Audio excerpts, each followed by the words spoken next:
You have been a faithful student of the universe, meticulously following every instruction you were given. You've devoured the books, their pages dog-eared and highlighted, absorbing every promise they held. You have recited the affirmations until the words became a hollow chant, your voice a stranger in the quiet room. You have descended into the depths of silent meditation, seeking solace and answers in the profound stillness.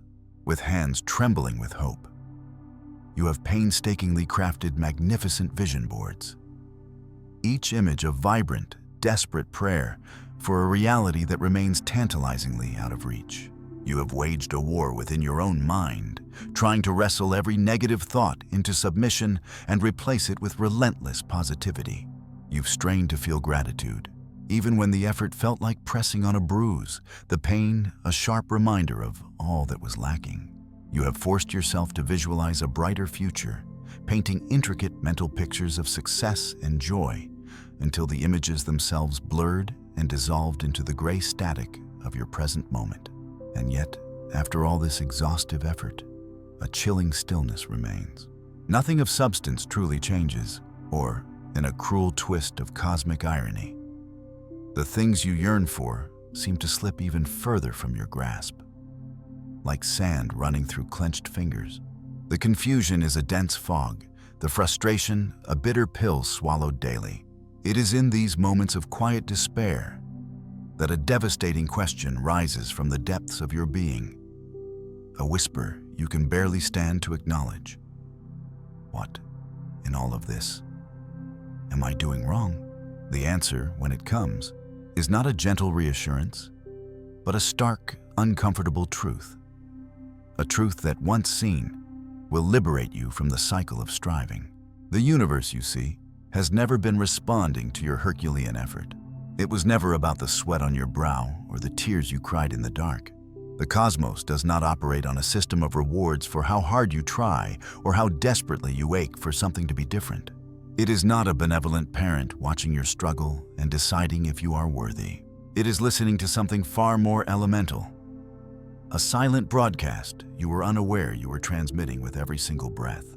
The universe responds not to the carefully chosen words of your affirmations, but to the undeniable, unshakable truth of your frequency.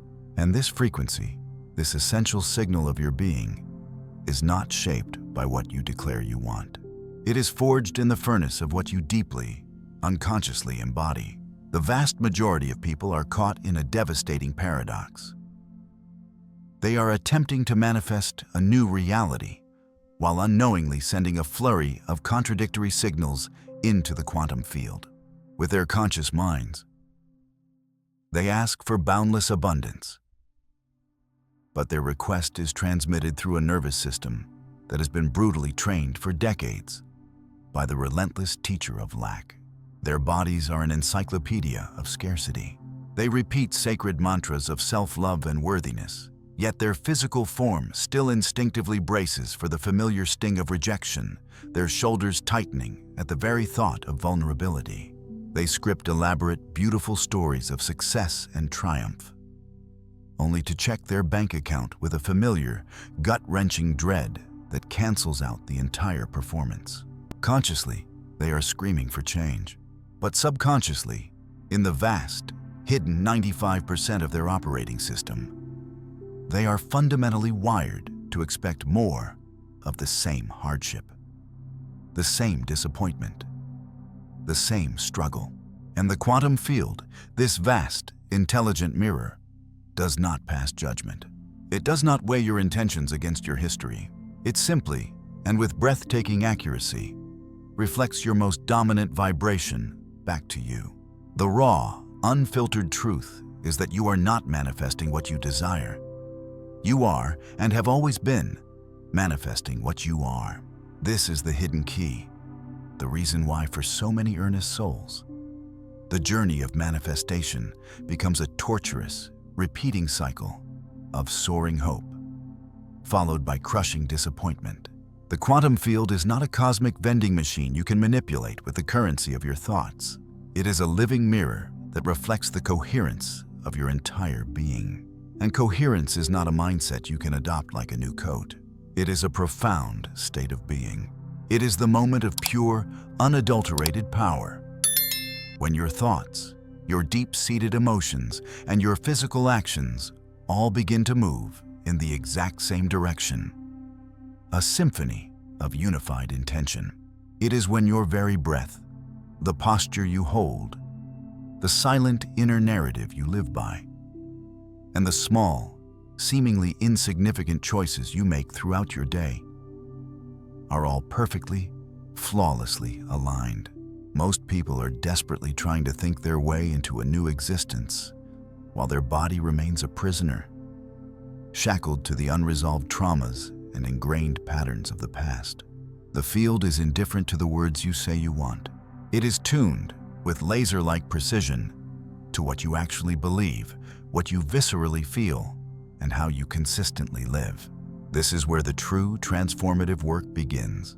It is not found in adding another ritual to your already crowded schedule, nor in applying more force or more willpower. It is a shift so fundamental, so seismic, that it feels less like a new beginning and more like starting over from the very ground of your being.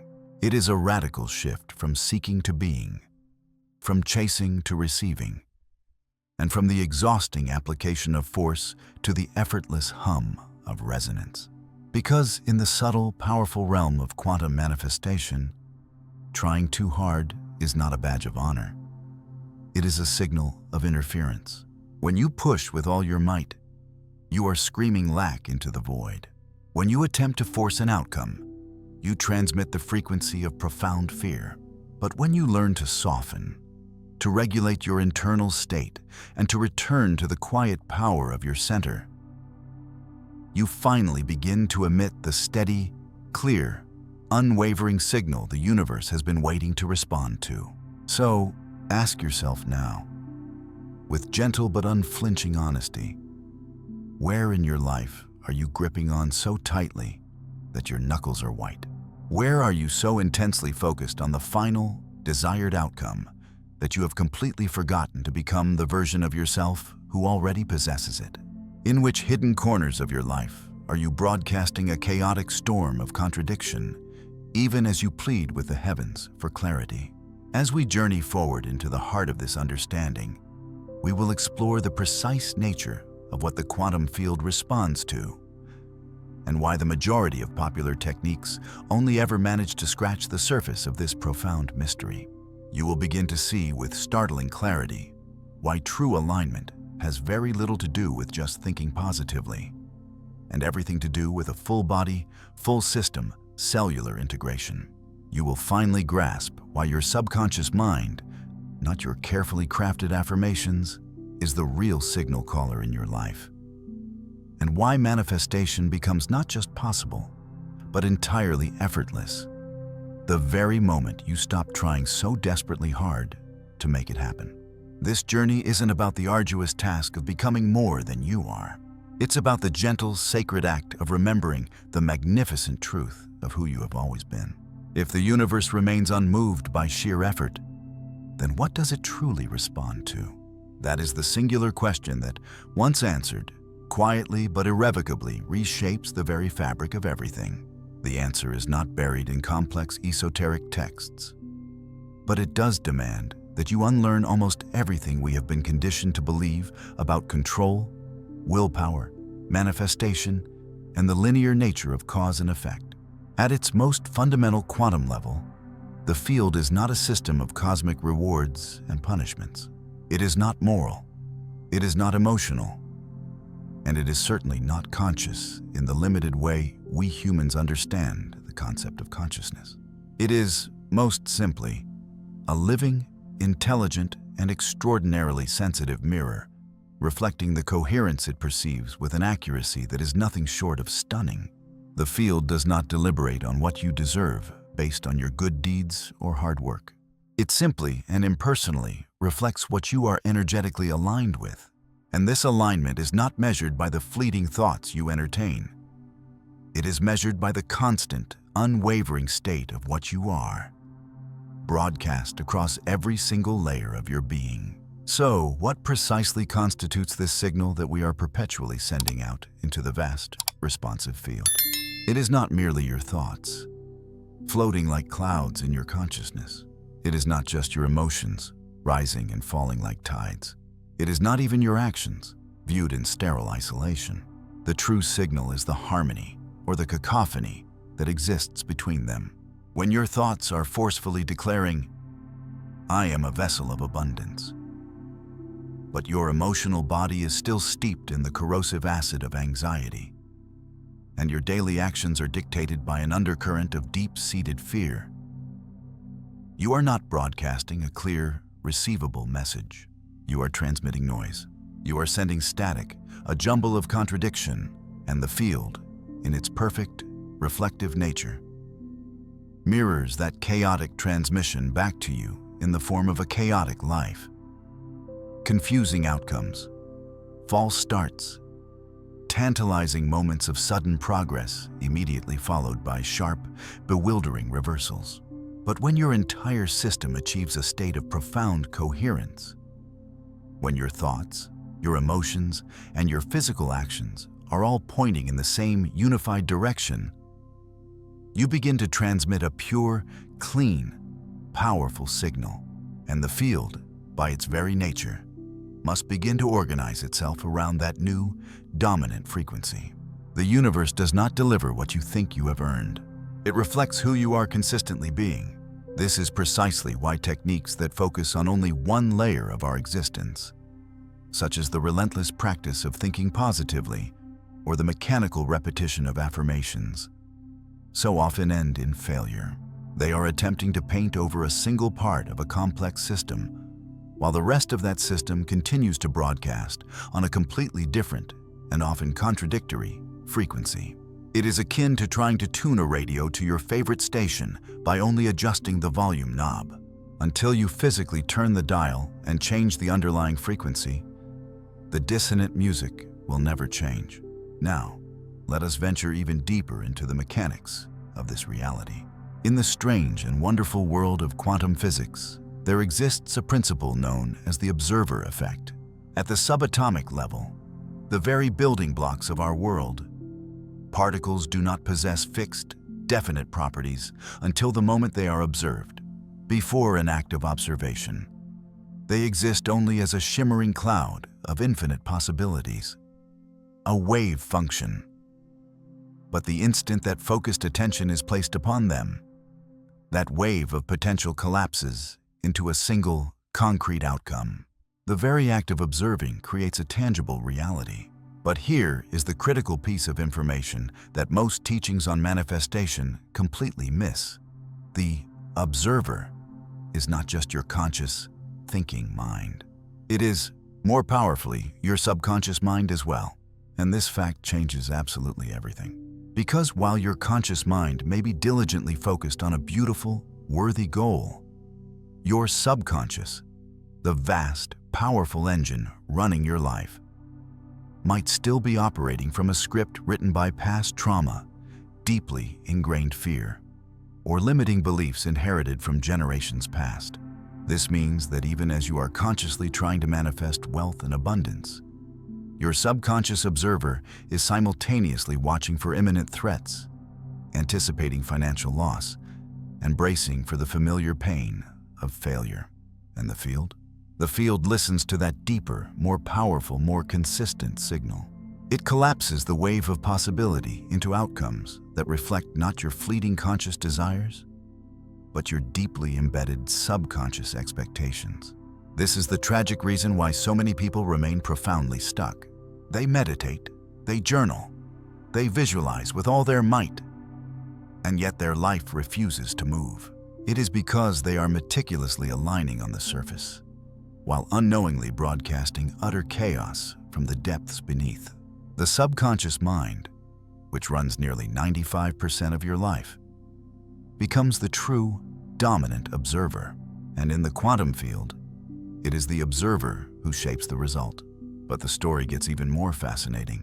Science can now demonstrate that the human heart generates an electromagnetic field that is vastly more powerful, many times stronger, than the field generated by the brain. This field produced by the heart, which can be measured by sensitive instruments, extends several feet out from the body and is engaged in a constant, silent communication with the energetic environment all around you.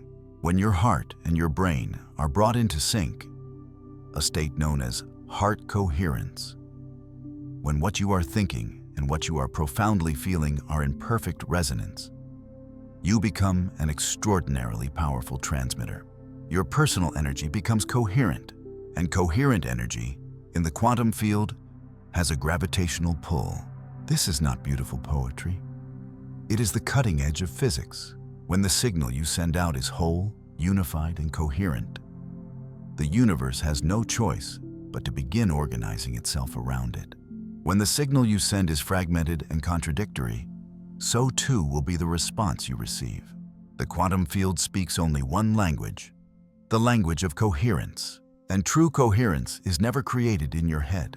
It is cultivated through the dedicated practices of presence, regulation, and full body integration. This is the crucial missing piece in the vast majority of manifestation teachings. They offer you mental tools to solve what are fundamentally spiritual problems, and cognitive hacks to resolve what are energetic misalignments. But this is not a puzzle your intellect can solve. It is a reality that you must learn to embody with unwavering consistency. So let us pause here for a moment of profound reflection. What is the signal you are actually broadcasting? Not just during your sacred morning rituals when you are scripting or meditating, but in the trenches of your everyday life. When you are stressed, when you are bored, when you are triggered, when you are mindlessly scrolling, when you are reacting from old wounds. What is your baseline energetic signal? Because the field does not only respond to your dedicated rituals, it responds, most powerfully, to your constant underlying rhythm. In the next part of our journey, we will examine that rhythm with even greater intimacy.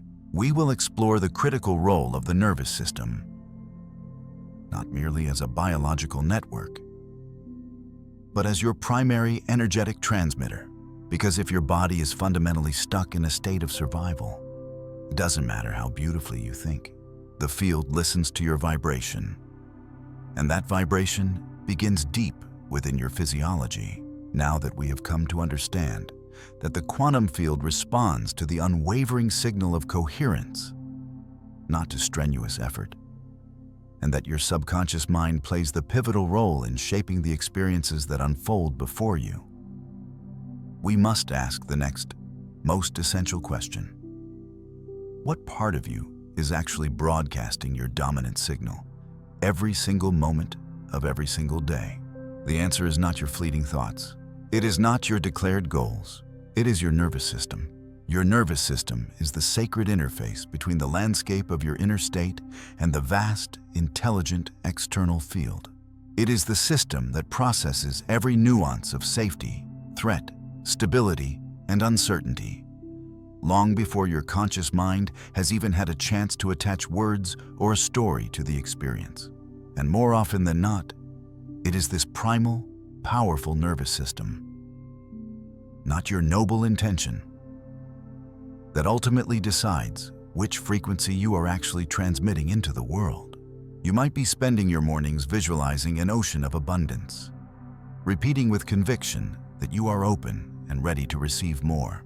But if, in the very next moment, your body is clenched in tension, your breath is unconsciously held and shallow, and your chest constricts with a familiar tightness every single time you dare to look at your bank account, then the field is not receiving a message of abundance. It receives a signal of contraction. It receives the chilling frequency of fear. It receives the unambiguous message: it is not safe to have more yet. This is the core reason why so many sincere efforts at manifestation feel like a cruel act of self-sabotage. You tell yourself and the universe that you are finally ready for deep, soulful love. But the moment someone ventures too close to your heart, your entire system flinches and recoils. You affirm with all your might that you trust the universe's divine timing, but you spend your days compulsively refreshing your email inbox or your banking app, your body humming with nervous, desperate anticipation. You declare that you are healed from past wounds.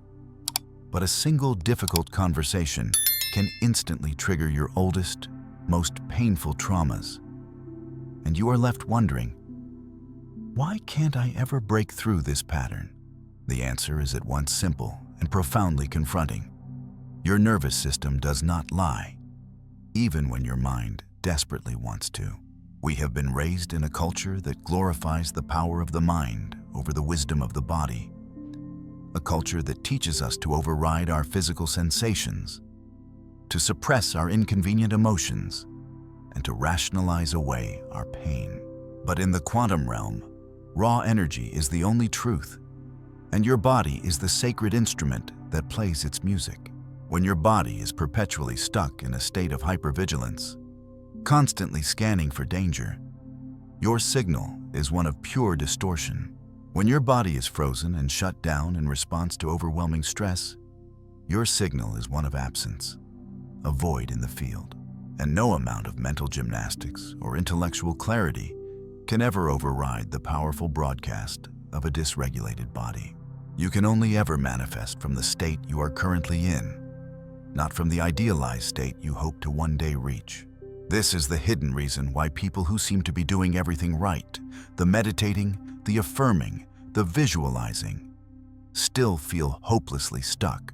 It is because the actions they are taking are mechanical, but the energy they are broadcasting is chaotic, and the field does not listen to what you do. It listens to who you are in each unfolding moment. If your nervous system is fundamentally locked in a defensive posture, the world will consistently feel like a hostile and threatening place.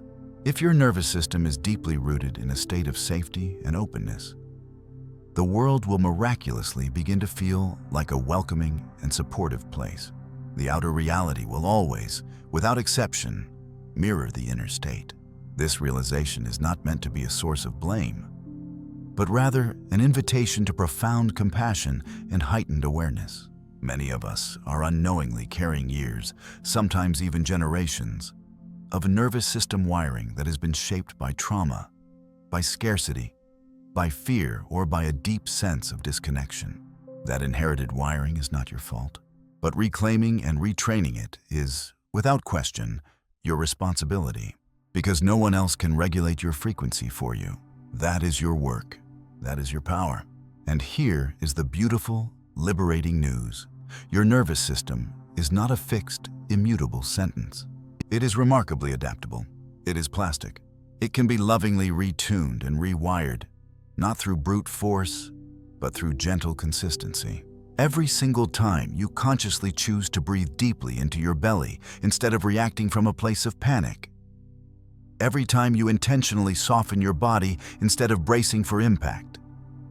Every time you grant yourself a sacred pause instead of spiraling into old fears, you are sending a new, powerful signal into the field. And with dedicated repetition, that new signal becomes your new baseline, your new normal. Coherence is not a spectacular, one-time breakthrough. It is the quiet, daily practice of choosing regulation over reaction. So what does this look like in the fabric of your daily life? It means noticing the state of your body more often than you check your to-do list. It means tracking the subtle sensations of tension in your jaw or your shoulders instead of relentlessly chasing productivity. It means deliberately cultivating a deep, intimate relationship with stillness, a space where your own breath becomes a tuning fork for trust.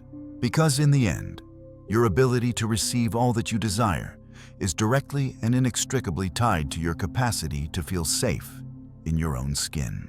The quantum field responds to safety, not an intellectual idea of safety, but a deeply embodied cellular sense of it. When your system truly begins to believe that it is finally okay to relax, the field will begin to mirror opportunities that do not require struggle and force. When your body genuinely believes that it is safe to open and be vulnerable, the field will reflect connections that nourish and heal rather than re-traumatize. This is why true healing is manifestation. It is why nervous system regulation is abundance work. And it is why embodiment is the only real shortcut. As we move forward, we will take this understanding one critical step further. We will look at how the very act of control, our cultural obsession with forcing outcomes and managing every detail, is often the strongest and most disruptive signal of profound mistrust. We will explore how clinging to a specific outcome becomes the very resistance that blocks it, and how learning the sacred art of letting go is not an act of weakness, but the highest form of quantum alignment. Because the next layer of this work is not about doing more, it's about ungripping. Let us turn toward that profound release next. If your nervous system is the primary broadcaster of your reality, then our desperate need for control is often the static that scrambles the signal. And here we encounter a profound paradox. The more intensely we try to control a desired outcome, the more we interfere with its ability to manifest. The majority of people who struggle deeply with manifestation are not lazy, undisciplined, or lacking in desire. They are, in fact, utterly exhausted. They are depleted not because they are doing too little, but because they are doing far too much from a foundational state of deep mistrust. They are overthinking, overplanning, and overmonitoring every tiny step of the process, not realizing that the very act of obsessive control is transmitting a powerful frequency of fear and doubt into the field. We have been conditioned by our society to believe that control equates to safety, that if we just hold on tight enough, meticulously measure every variable, and double-check every single step, we will finally arrive at our desired destination, safe and sound. But in the subtle and responsive quantum world, this aggressive mindset completely backfires. The field does not interpret your need for control as a sign of power. It receives it as a signal of profound resistance. Every single time you attempt to micromanage the universe, you are non-verbally screaming that you do not fundamentally believe it is working for you or with you. And that very signal of distrust is what creates more frustrating delays, more inexplicable blocks, and more of the heart-wrenching frustration you are trying so hard to avoid. Think of it this way. Imagine you are trying to grow a delicate plant. You provide it with water, you ensure it has sunlight, and you nourish the soil. But then, every single hour, you anxiously dig up the plant to check if its roots are growing. This constant, frantic interference does not help the plant grow faster. It traumatizes it, it weakens it, and it may ultimately kill it. In precisely the same way, when we obsessively monitor our progress toward a goal, we keep disrupting the very energy that is already working in our favor. We don't allow it to take root. We don't give it the space to unfold naturally. This insidious control trap often hides behind the noble disguise of doing the work. We convince ourselves that we are being intentional and diligent, but in reality, we are being deeply reactive. We spend our mornings visualizing boundless abundance, but then check our bank account with a surge of anxiety 10 times throughout the day. We script pages about finding our soulmate, but then stalk their social media or analyze text messages with a body rigid with tension. We meditate in the morning to find peace, and then spiral into a vortex of fear by the afternoon. Each time we engage in this cycle, we powerfully reinforce the very timeline we are so desperate to escape. The field, once again, does not respond to isolated moments of positivity. It responds to consistent patterns. And if your dominant pattern is one of stress, suspicion, and a need to control, even if it is wrapped in beautiful spiritual language, the signal remains profoundly misaligned. The field is indifferent to appearances. It mirrors coherence, not performance. This is the hidden reason why so many people lament. I'm doing all the right things, but absolutely nothing is changing. It is because they are performing those actions from a place of quiet desperation. They are still gripping, still frantically seeking reassurance from the external world before they have allowed themselves to settle into a state of unwavering trust within. And the inevitable result is more searching, more waiting, and the accumulation of more evidence that seems to justify their need to control. Herein lies the critical shift. True manifestation is not a passive activity, but neither is it a forceful one. It is a delicate dance, a co-creation, a moment-by-moment relationship built on the foundation of surrender. And surrender in this context is not about giving up. It is about giving permission. It is the conscious act of allowing what is already aligned with you to finally reach you without your own resistance obstructing the path. To arrive at this place of grace, we must ask ourselves with brutal honesty, what is the core emotion that is truly driving my actions? Am I visualizing because I feel connected to my power, or because I am terrified of what will happen if I don't? Am I scripting because I feel genuinely empowered, or because I feel hopelessly behind? Am I chasing a result, or am I truly embodying a new reality? The difference is subtle, yet it is profound. When you act from a place of deep trust, your energy naturally expands. When you act from a place of fear, it inevitably contracts, and the field does not respond to what you say. It responds to how you energetically move. It tunes into the subtle language of your gestures, the rhythm of your breath, the posture of your body, the way you exhale with either relief or anxiety after checking your phone. These tiniest, most unconscious signals matter infinitely more than your most polished, consciously crafted intentions. If you truly desire a different outcome, you must learn to broadcast from a different baseline. Not just occasionally, not just during your morning routine, but as your fundamental way of being. And that means training your nervous system to let go, not just once, but as a consistent practice. Letting go does not mean sitting back on the couch and just hoping for the best. It means holding your vision with a gentle, open hand, while allowing the exact form it takes to surprise and delight you. It means taking action that arises from a place of genuine inspiration, not from a sense of frantic compulsion. It means learning to feel the distinct difference between aligned, joyful effort and frantic, fearful forcing.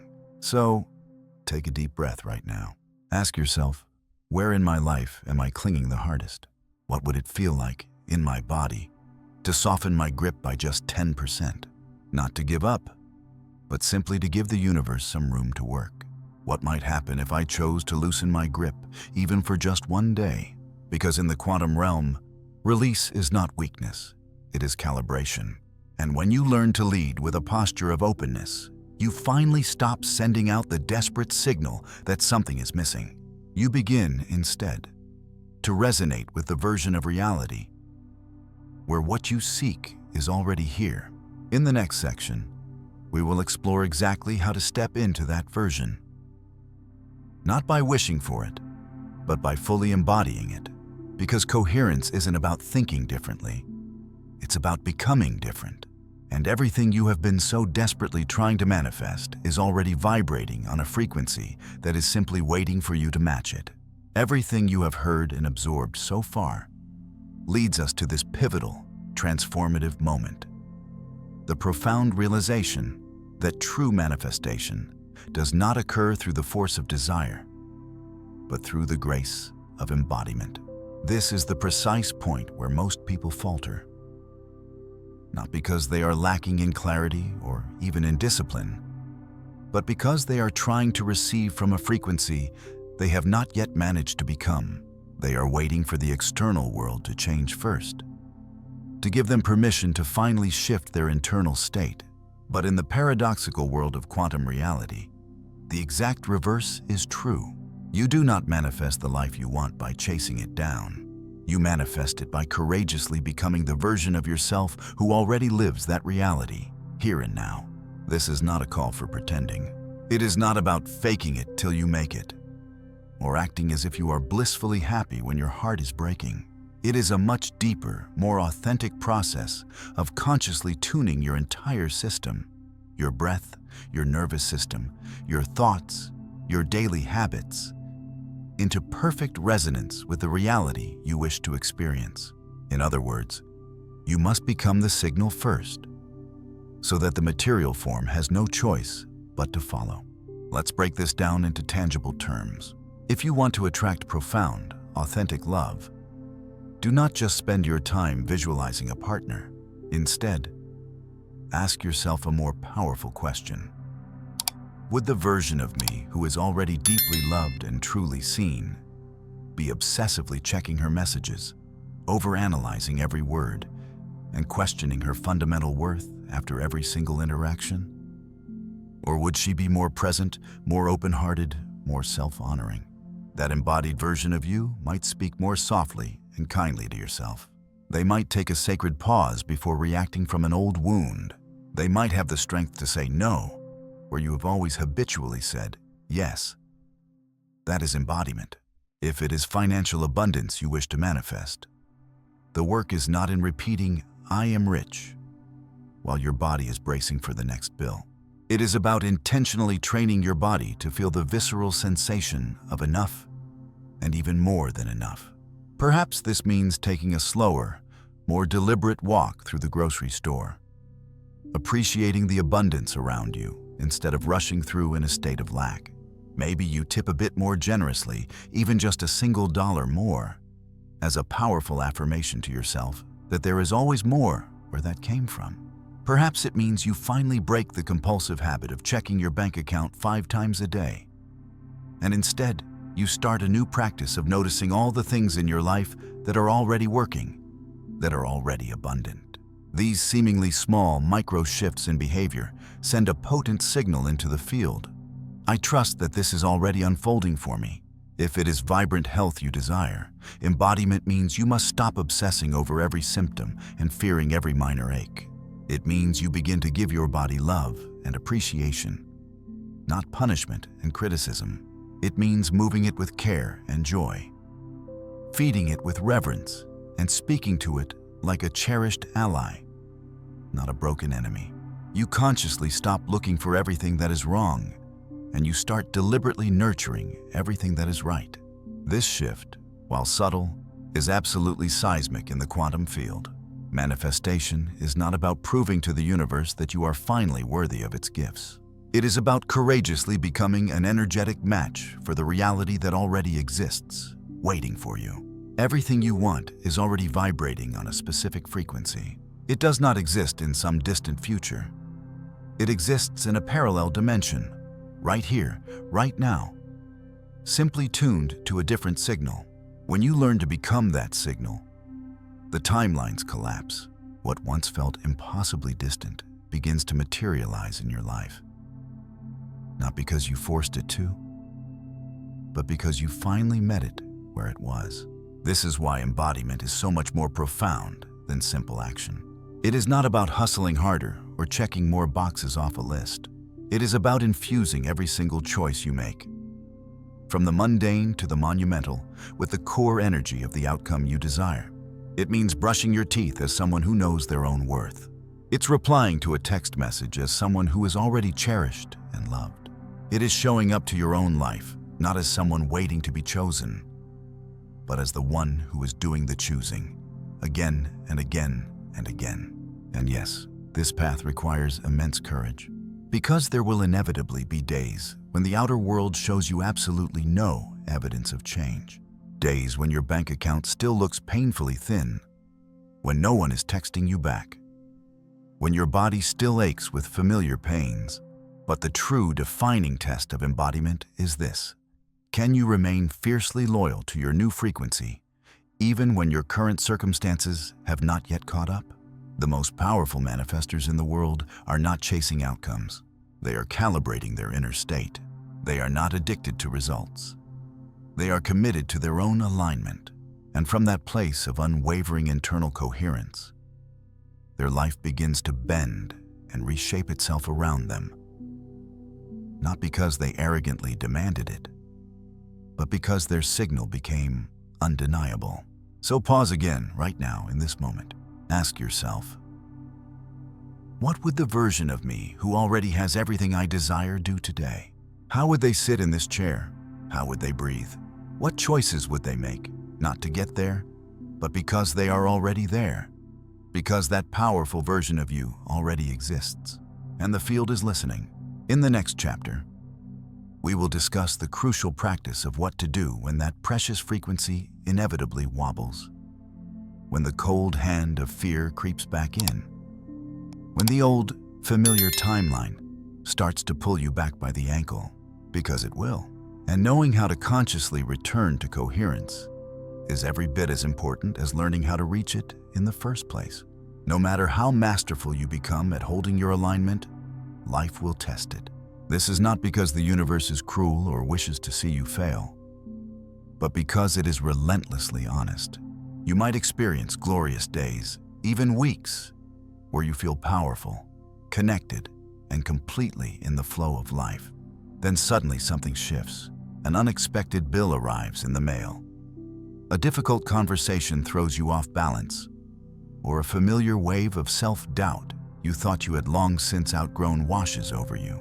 And just like that, your hard-won frequency wobbles. The embodied, powerful version of you seems to fade into the background, and the ghost of your old timeline whispers your name once again. This is not a sign of failure. This is simply the human experience. True alignment is not about maintaining a state of perpetual elevation at all times. It is about mastering the art of the return when you inevitably fall, because you will fall. You will forget your power. You will contract back into old patterns, and that is perfectly okay. The real power is never found in never slipping. It is found in remembering how to get back up. That is where the practice of emotional regulation comes in, not as a tool for suppression, but as an act of sacred listening. Many people confuse the process of manifestation with the need to feel good all the time, but that is a profound misunderstanding. You are not meant to spiritually bypass your fear, your grief, or your anger. You are meant to learn how to move through these powerful emotions consciously, to feel the full, rich spectrum of your humanity without allowing those emotions to hijack your signal and become your dominant broadcast. This is the skill of emotional fluency, and it is nothing short of a superpower in the quantum field. When fear shows up at your door, it is not the enemy. It is an invitation. It is a signal that a younger, more vulnerable part of you is desperately seeking safety. Instead of running from it or trying to suffocate it with affirmations, you learn to pause. You breathe. You place a gentle hand on your heart or your stomach. You allow the fear to speak its story without letting it grab the steering wheel of your life. The goal is never to get rid of the emotion. It is to learn how to hold it, to expand your inner capacity so widely that the fear can sit down and be heard without taking over the entire house. This is the essence of what it means to regulate. You notice the physical tension. You witness the mental story. You consciously choose your response. And in doing so, you reestablish coherence. Not through a facade of perfection, but through the authentic practice of presence. You do not have to be an unwavering beacon of light to manifest your desires. You just have to become better and quicker at returning to your center. Think of it like tuning a precious musical instrument. Over time, and with use, it will naturally go slightly off pitch. This doesn't mean the instrument is broken. It is a natural consequence of its existence. The environment shifts, the strings stretch. But a master musician, upon hearing the dissonance, doesn't panic or throw the instrument away. They simply and gently make the necessary adjustments. That gentle, knowing adjustment is regulation. That is mastery. So how do you practice this in the messiness of real life? First, begin to use your body as your primary barometer. When something triggers you, do not run straight into the labyrinth of your thoughts. Go first to your breath. Is it shallow? Is it held? Just pausing for 10 full seconds to breathe more deeply and slowly can fundamentally shift your body's chemistry. Then, check in with your posture. Is your body collapsing forward, unconsciously protecting your heart? Are your shoulders clenched up by your ears? Is your jaw locked tight?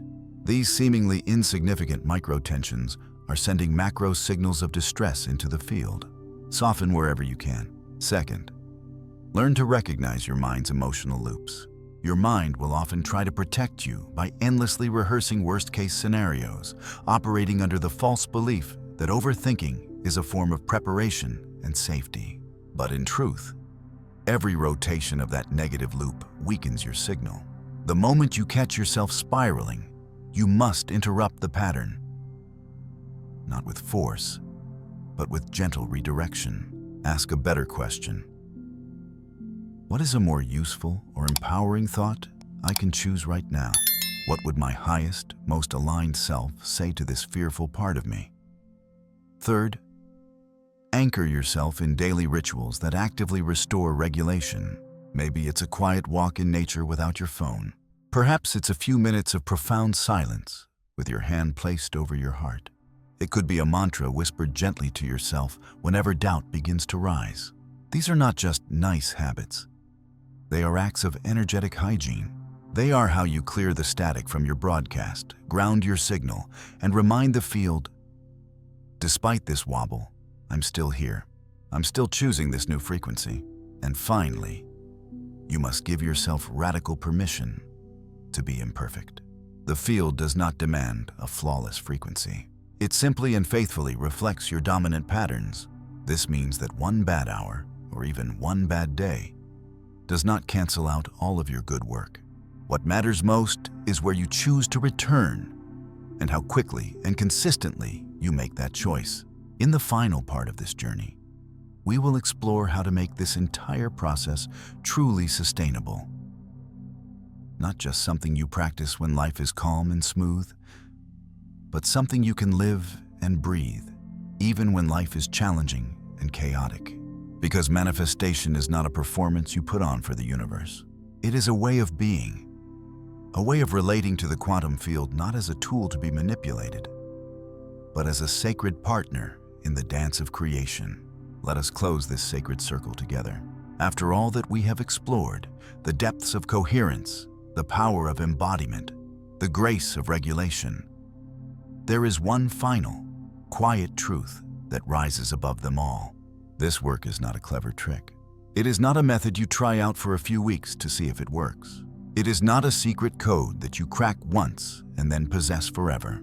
This is a new way of being. It is a frequency you learn to inhabit, a conscious partnership you cultivate with reality itself, moment by precious moment.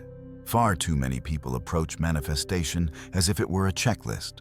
They follow the prescribed steps, they expect linear results, and when the world does not instantly bend to their will, they discard the entire philosophy and declare that it doesn't work. But the field is never measuring your performance. It is measuring your resonance. It is not concerned with whether you are perfect, but with whether you are consistent. It is not watching how well you do the practice, but how deeply you are becoming the practice. The most powerful manifestors are not the ones who know the most esoteric techniques. They are the ones who have mastered the art of returning to their alignment over and over and over again. They do not wait for their external circumstances to dictate their internal frequency. They lead with their frequency, powerfully and intentionally. They wake up each morning and consciously tune themselves like a sacred instrument, not to escape the world, but to help shape it. They do not try to force timelines. They become magnetic to the timeline that is already aligned with their highest good. And when the inevitable setbacks come, as they always will for every human being, they do not collapse into despair. They breathe. They recalibrate. They listen intently for the clear signal beneath the noise of the story, and they gently adjust. This is the quiet mastery that few talk about. It is not sexy. It will not trend on social media, but it works. Because in the quantum realm, truth is not loud, it is steady. So how do you begin to live this truth? Start each morning not by checking your phone, but by checking your own frequency. Ask yourself, what station am I tuned to today? Is it trust or is it fear? Is it flow or is it control? Use your physical body as your most reliable compass. The knot of tension in your chest, the tightness in your jaw, the way you unconsciously hold your breath. These are not problems to be fixed. They are invitations to return home. Throughout your day, build in small, conscious moments of awareness. Notice where you slip back into old patterns without judgment. Celebrate the moments where you remain centered with gratitude. And at night, review your day not with guilt, but with gentle curiosity. Where did I wobble today? Where did I remember my truth? Where did I successfully become the signal? These consistent micro-adjustments are what create massive macro shifts over time. With this gentle diligence, Your nervous system begins to expect safety as its default state. Your heart begins to radiate a baseline of coherence. Your energetic field becomes clean, stable, and unmistakable. You become someone who does not just practice manifestation, but someone who lives it.